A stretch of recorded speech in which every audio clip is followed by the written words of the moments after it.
Kids here today? Yeah, I've always got the kids here. Easy, it's raised by producing.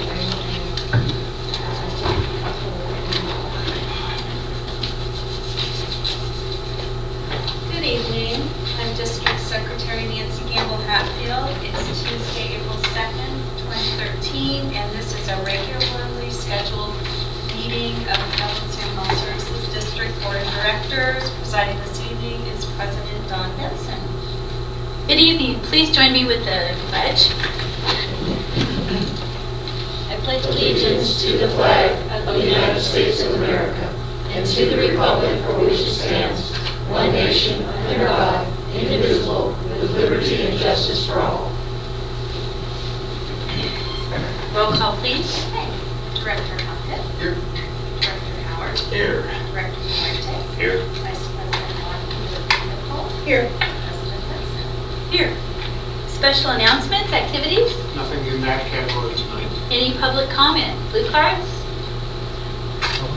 This is concerning the rate increase. I wanted to just Okay. ask something. I wanted to ask a question. We have a question about I didn't know you had to fill out the card. Okay. Hold my neighbor across over the back fence. Just invite him up. We'll- Yeah, why don't you come on up? Okay. Go ahead. Okay, thank you. Your name, sir? I'm Paul Stone. I live right behind here. And I've lived there since 1983. And first of all, I just want to say thank you for all the work you do, because every morning the water runs, the toilet flushes. It's not something that to be taken for granted, I don't think, so thank you. The only question I have is, and I may be completely mistaken, but we received a flyer from Zone 7 last year. I thought it said that Zone 7 was going to be charging less for their water to the district.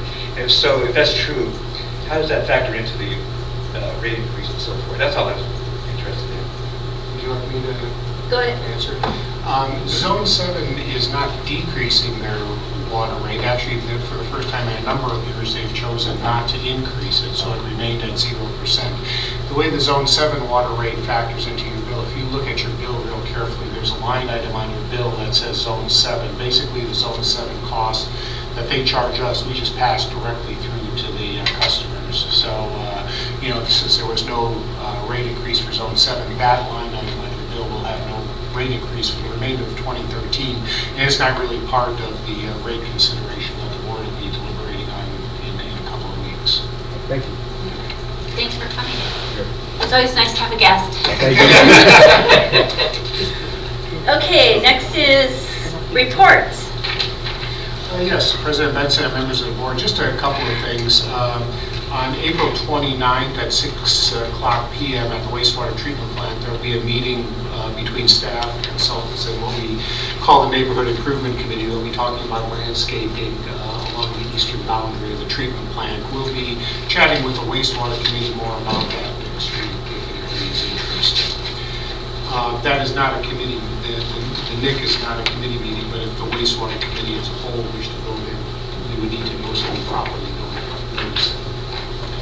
The second thing I'd like to note, and again, this will be talked about with the wastewater committee next week, but it is a pretty significant issue. We shut the fuel cells down on March 18th. Basically, in the case of the fuel cells, it was costing us, we were saving about $250,000 a year in energy costs. And up until March 18th, the maintenance on those units was running about $192,000 a year. So we weren't making a huge, quote, profit on it, but we certainly were benefiting for our ratepayers to the tune of about $60,000. The 5-year maintenance agreement expired on March 16th, despite about 9 months worth of very detailed and elaborate and intense negotiations between our staff, led by Steve Delight, who I think you know, and Dave, and the equipment provider. The best arrangement we could come up with was the fuel cell maintenance cost was going to go up to almost $390,000. So we would have been upside down with the operations on that. So we provided proper notice to them. We shut down the units, and we're basically unwinding that project. That project was in operation rather successfully for 5 years. During those 5 years, we profited from an operating surplus in each of those 5 years. And of course, the fuel cells were funded by a grant from the California Public Utility Commission. So there was very little capital up front for the district to participate in that project. you know, so in one way it's sort of sad because I thought it was kind of a neat technology that we were employing over there, but, you know, the economics are the economics, and without the subsidy somehow, or without their continued cooperation in the manufacture and maintenance, it just doesn't make sense for our ratepayers to continue operating those units. So we'll be talking more in the wastewater committee. Okay. So does that mean, I have a quick question, so does that mean that we won't be making the $60,000? You said we were netting $60,000? That's right, because that maintenance contract was 250. We were net positive on the energy, but we were spending about 190,000 a year on a maintenance contract. That $190,000 maintenance contract was going up to $390,000 starting March 19th. So, you know, if we would have continued, we would have been losing. Right. a significant amount of money. But we will be decreasing our revenue by 60,000 in the, right now, as of right now. Increasing expenses. We will, Decreasing expenses, exactly. Okay. Increasing. say that again, Lauren? Increasing expenses by 60. Then we'll have to pay the power cost now, which is approximately $250,000 a year, rather than the maintenance contract, which was $190. There wasn't a revenue stream, it was simply less Offsetting. in expense, and the expense will go up slightly now. We own that stuff. We believe we own it. The contract is, I'm not sure everybody will read the contract the same way, but we believe we own the facilities. It is behind our lock and gate, so the possession is maintenance of the law. Is it bolted down? It's multiple. Fixed to the real road. Right. So are we going to look for something in the future to replace it, or? Well, if another opportunity like that came along, of course we would, you know. You know, if I can add a little bit, we now have a third cogen engine, which this summer will be essentially taking the place of the fuel cells. So the budget projections we've done, we should be in pretty good shape. We may actually come in about the same or maybe a little bit less on electric overall costs this year. And I'd also add, as part of the fuel cell project, we put in a gas cleaning skids that are also now cleaning the gas for the cogen, which makes it easier to meet their state air requirements, but it also makes it more efficient and last longer between maintenance. You know, so there's other benefits that came out of the project. So it was a good project all along, but it just doesn't make sense to go forward with this one without any subsidies. Okay, great. And there was no correspondence to it from the board since your last board meeting. Okay, 6B, committee reports. There's a water committee, and then 6C, agenda management. Any agenda management this evening? Nope. Okay, approval. Well, yes, under agenda management, we will not meet in closed session. Instead, 11B, those will be closed. There's been no further discussion that we need to mention. Okay. On to 7, approval of minutes. I'd like to make just a very slight change. I have a question too. On page 5, and the third paragraph, we use the word interest rate, and I don't think that's really appropriate. This is more of an anticipated growth rate. So I'd like to just change that word. Interest sounds like, you know, you put money in the bank or a bond. So the anticipated growth rate. Any objections? I'm fine with that. And any objections? Where, I don't know where you're changing. Yeah. Page 5, third Third paragraph. paragraph. Last line. Well, the last line and also the fourth line. That sound good? No objections? Move.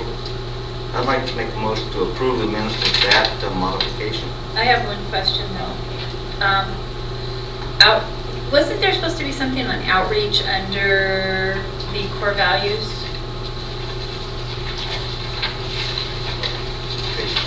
And that's on page 3 under the table.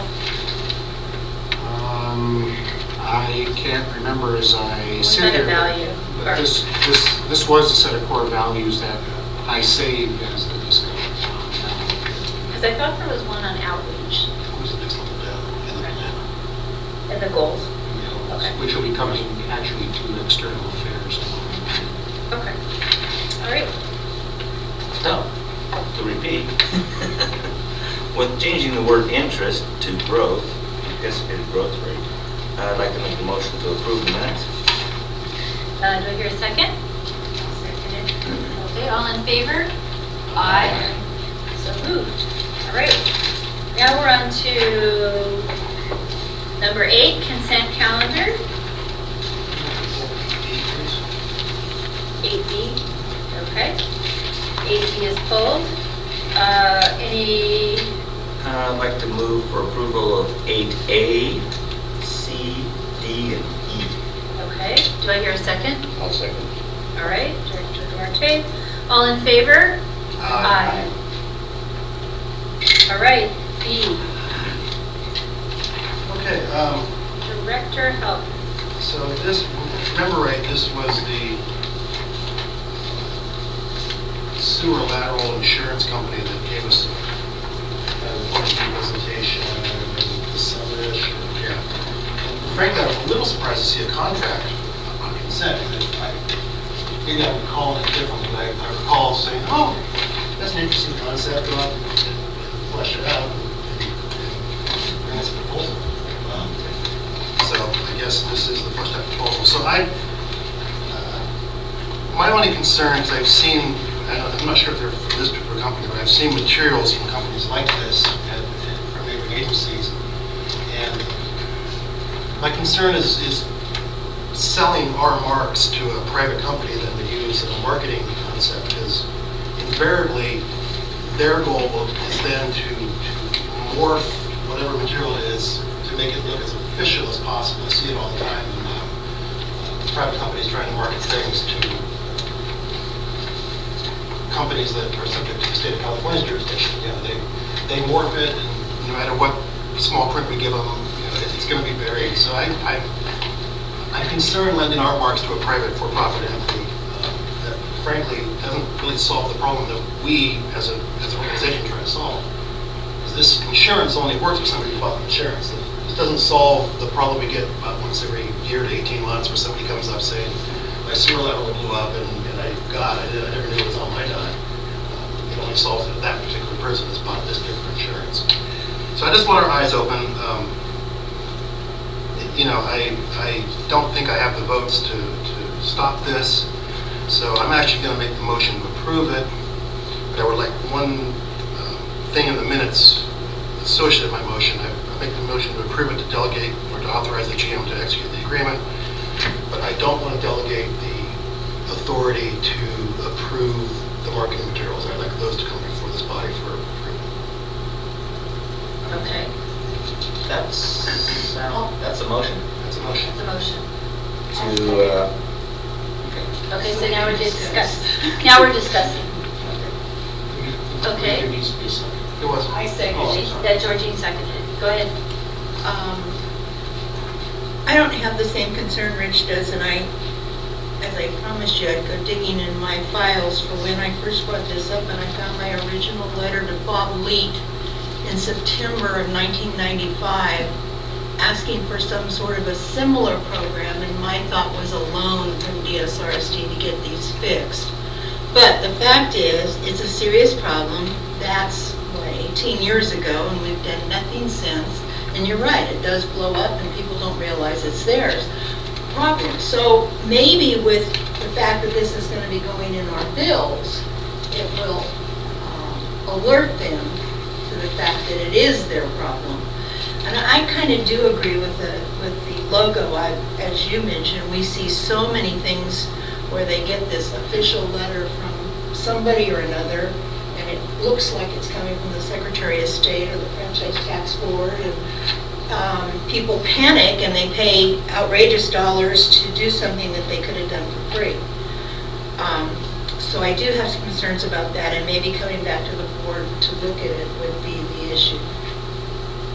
Any other discussion?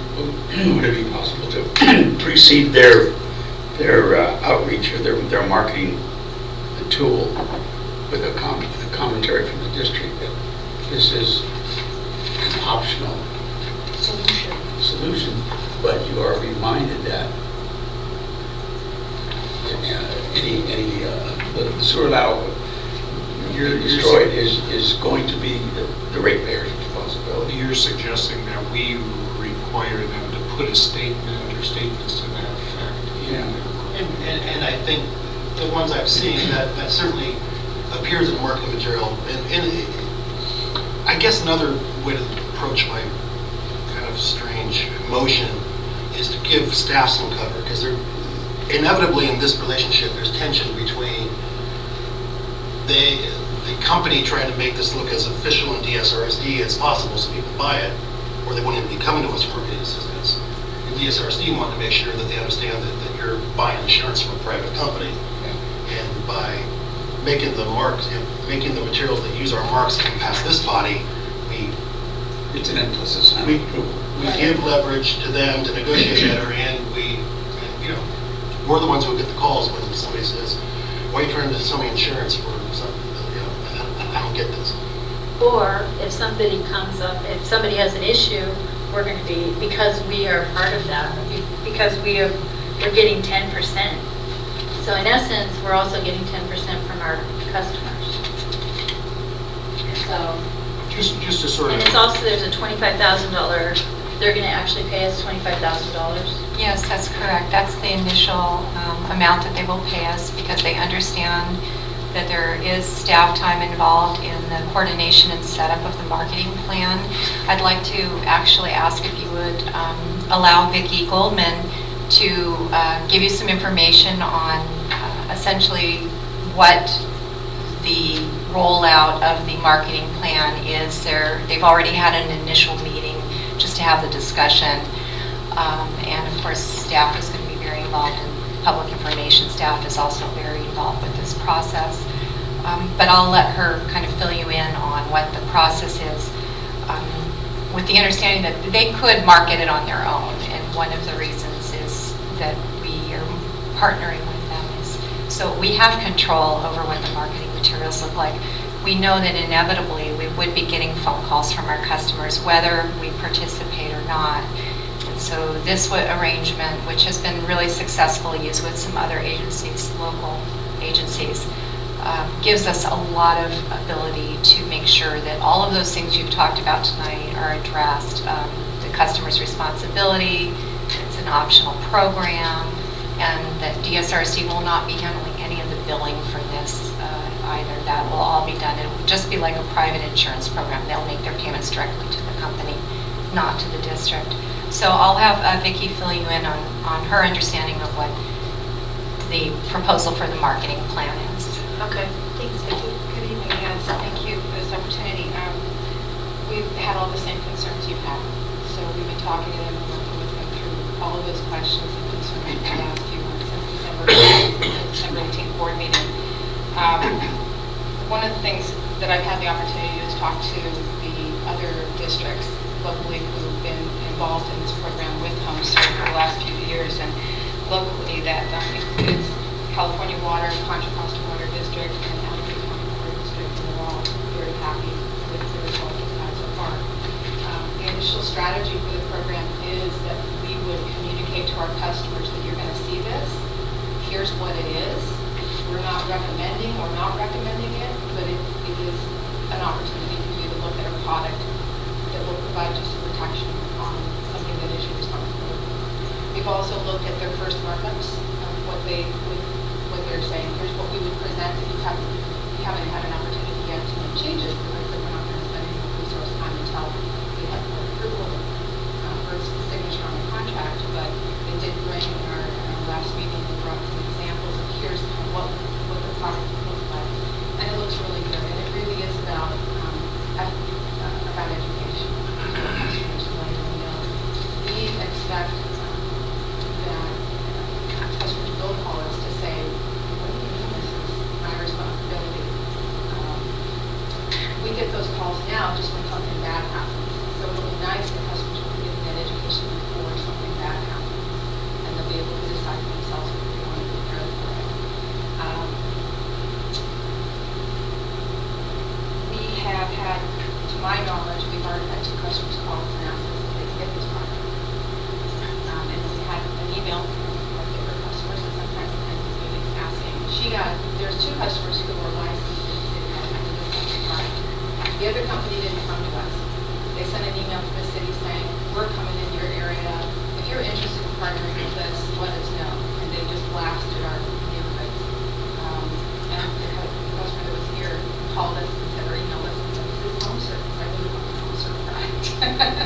she's waiting. She's going to wait for the home serve product.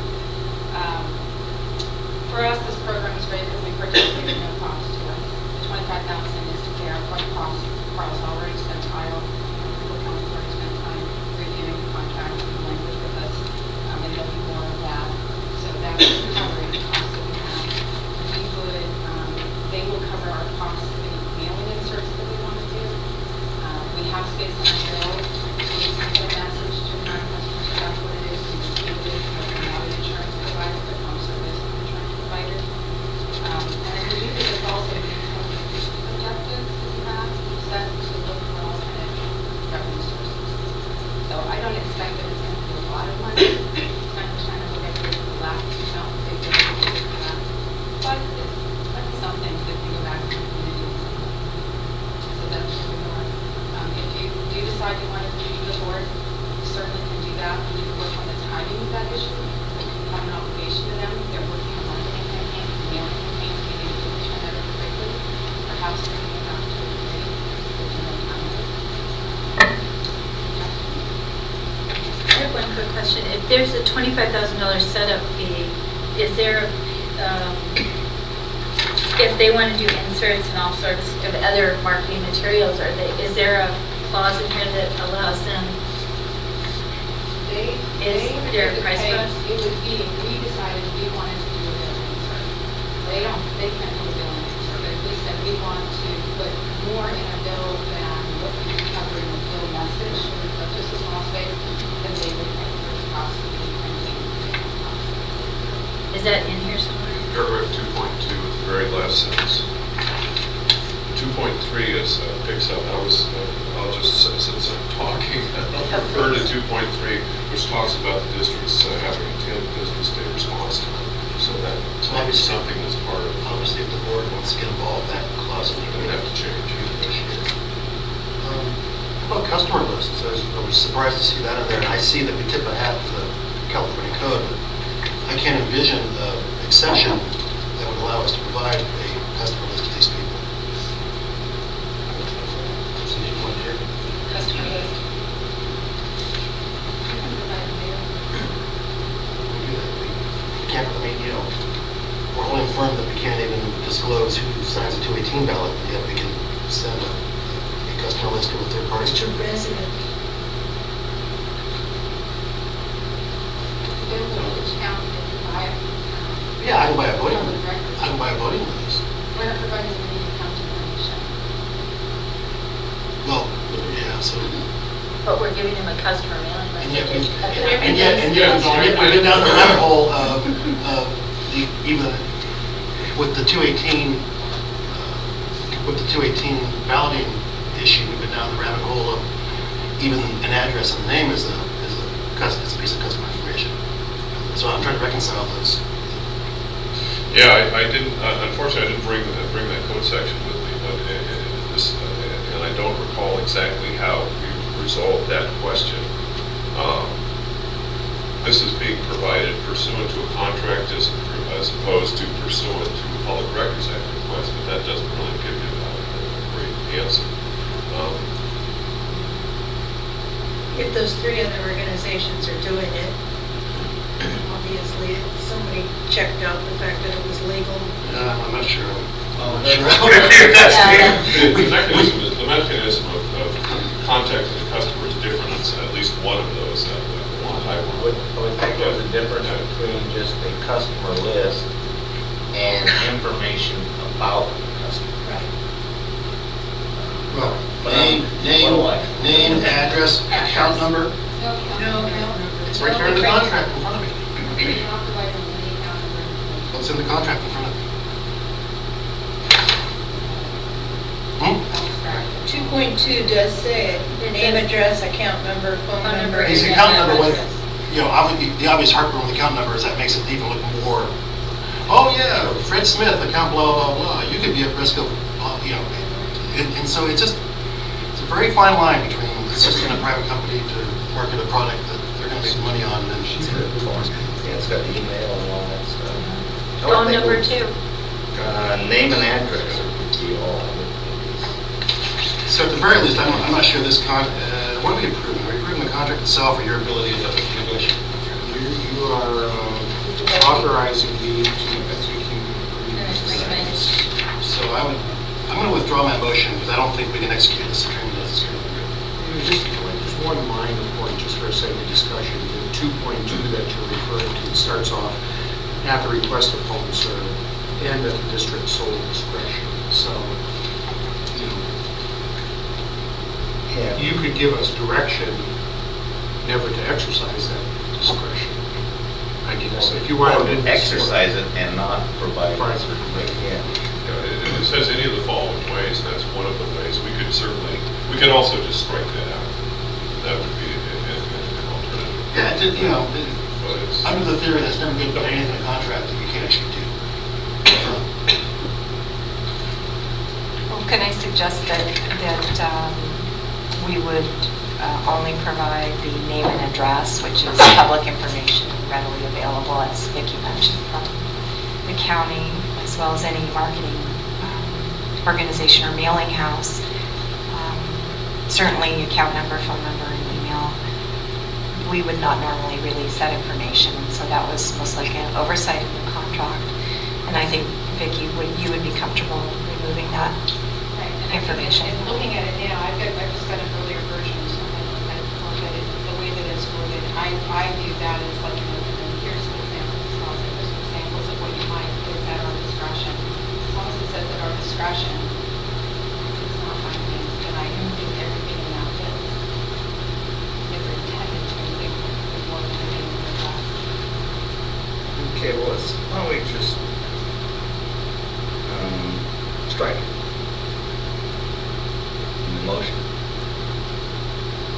Vicki, how time, I know this has been going on for a while, how timely is it that the board considers this evening?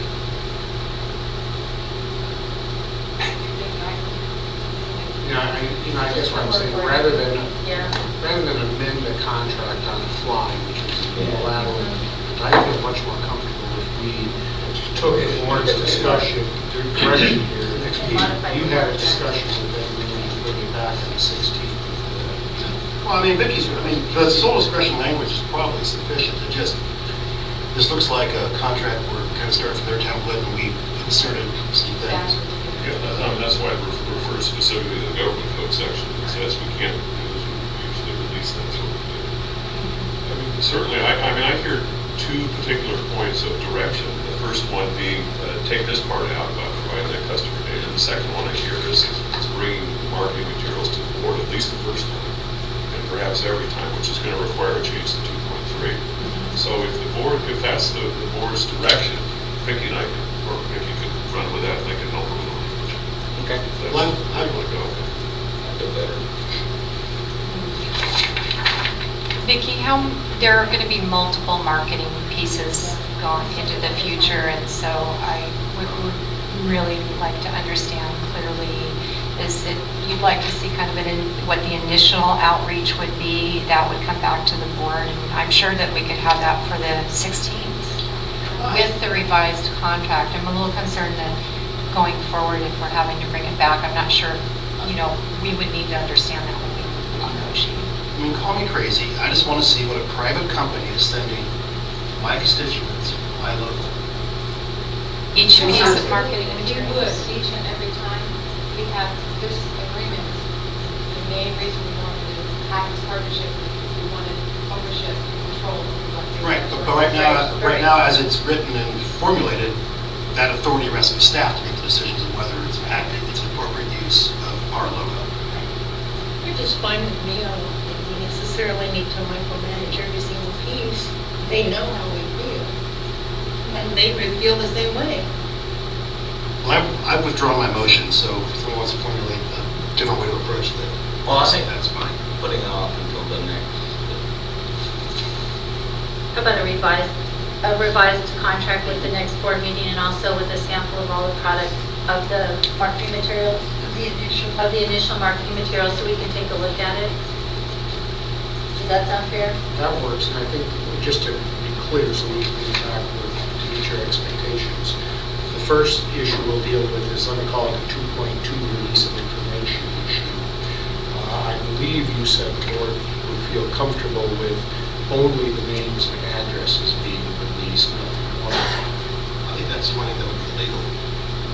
And maybe Carl can check that out for us and verify, see what other agencies are also have done to possibly protect. I mean, and I think, especially Carl, because he's been in the room a lot about this, my sensitivity around this issue is we've held a very strict line with respect to 218 protests, probably more strict than many of our neighbors.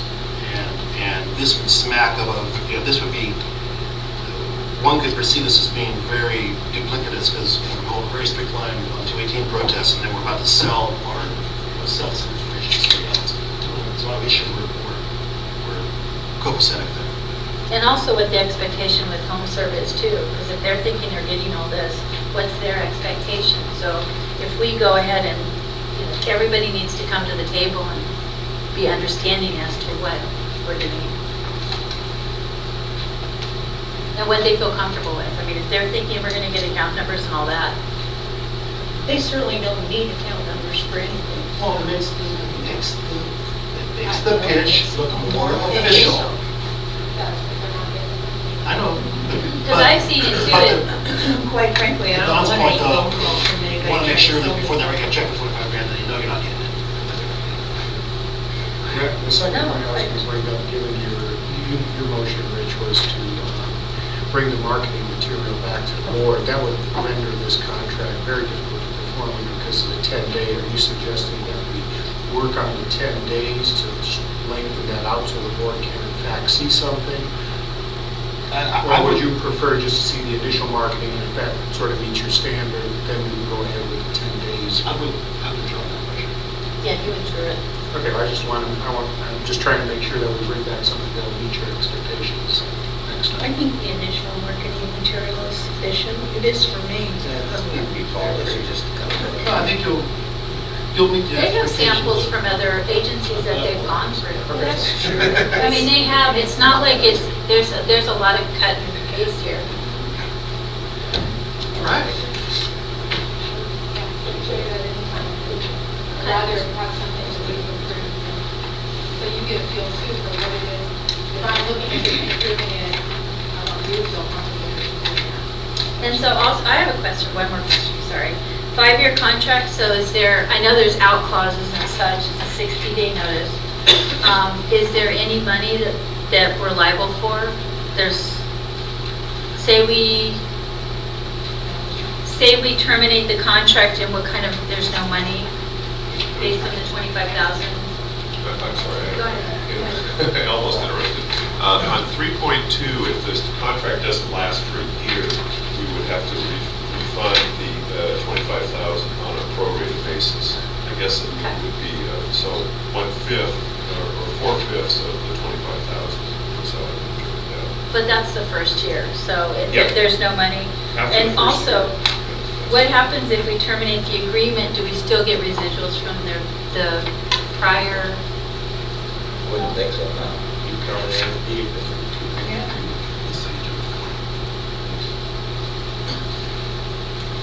But then we've endorsed a program that our customers have signed up for. It does state in there that if we end the contract, they have to receive something. Anything that's still in the mail is fine. They can continue the process. Cards come back. They can't use it. But if we terminate the contract, Yeah. can people continue to pay them and have? It's a separate program. People can do it today. They don't do that anyway. If we don't partner with them, they'll still be mailing it to your home and offering you the product. Just, one last thing, are they doing water and sewer laterals? We're going to start with water. And we're talking in the program about how to introduce those products. They want to do one product first. They don't want to go with that $10 price point because customers start getting a little down on that. The first off will be water and it will be $4.95 or $4.99 like that. We're talking now about how to modify the marketing materials we put out ideas that are allowing I'd like to be able to at least do an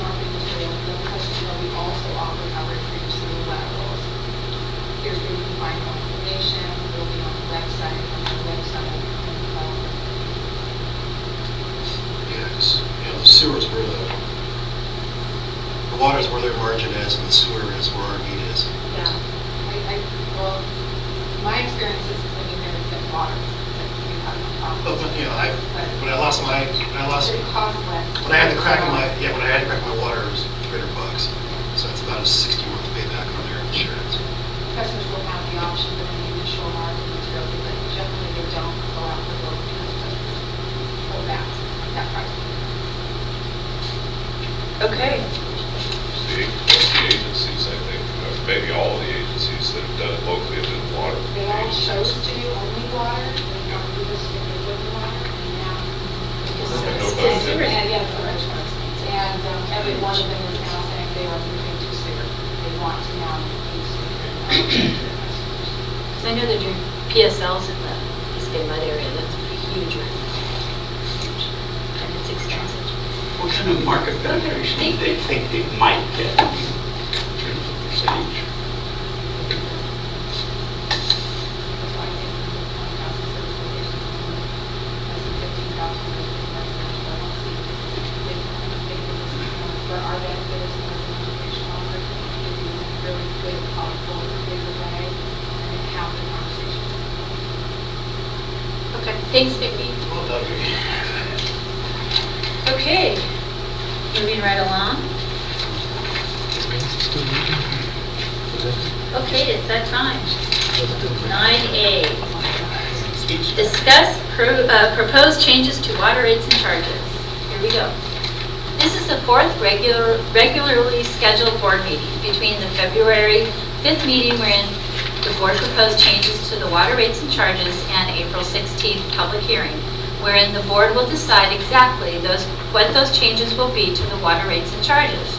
If you would like to participate in the rate setting process, you can learn all about the water rate study, the proposed changes, and what they mean to you on our website, www.dsrsd.com.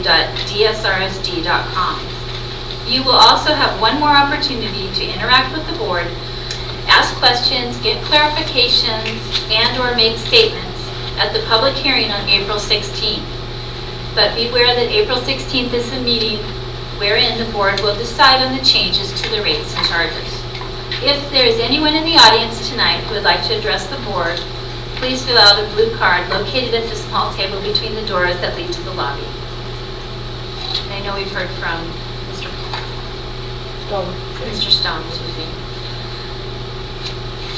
I guess we will move on to there's no one here other than Mr. Stone who spoke earlier. We'll move on to the next agenda item. We welcome your participation and we are on, I think that is complete. And, well, We are going to discuss it.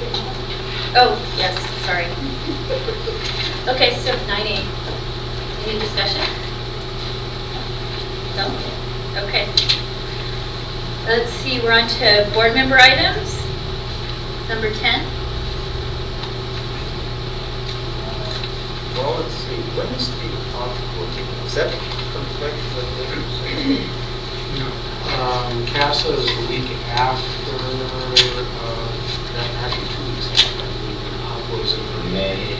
Early May. Okay, so, all right, that's good. It's the second week in May, Okay, cool. because I'm going. It's like the 9th or the 12th or something. It's from CASA.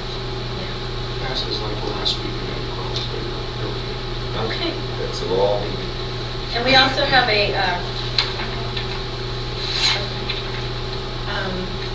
staff has written up my notes from the meeting that I attended regarding the separation of Zone 7 from the county. And if anybody has any questions, I spoke about it at our last meeting, but actually I didn't, I'm sorry. I sent an email with the details in it. This is actually the first meeting in which we have had that we did discuss it.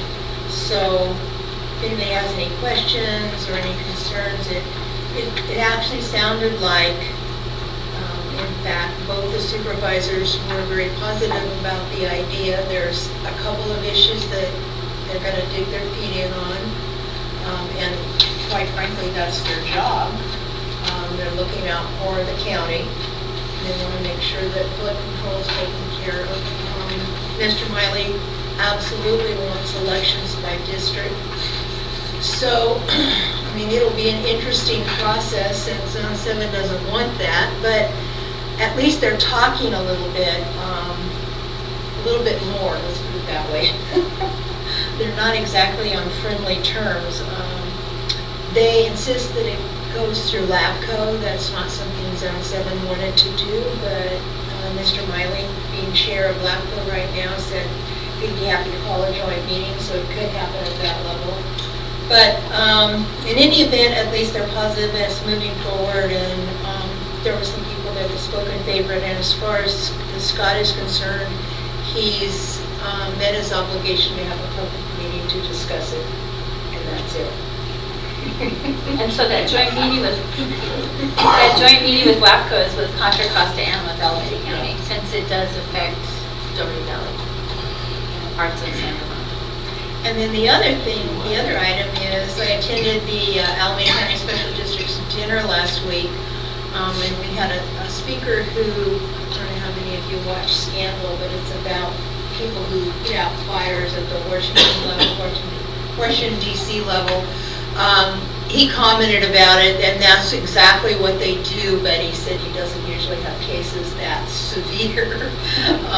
But he gave a lot of good hints about, what happens when you stick your foot in your mouth publicly in front of a crowd, or if something happens, how to get out in front of it, and without a doubt, the first thing is tell the truth.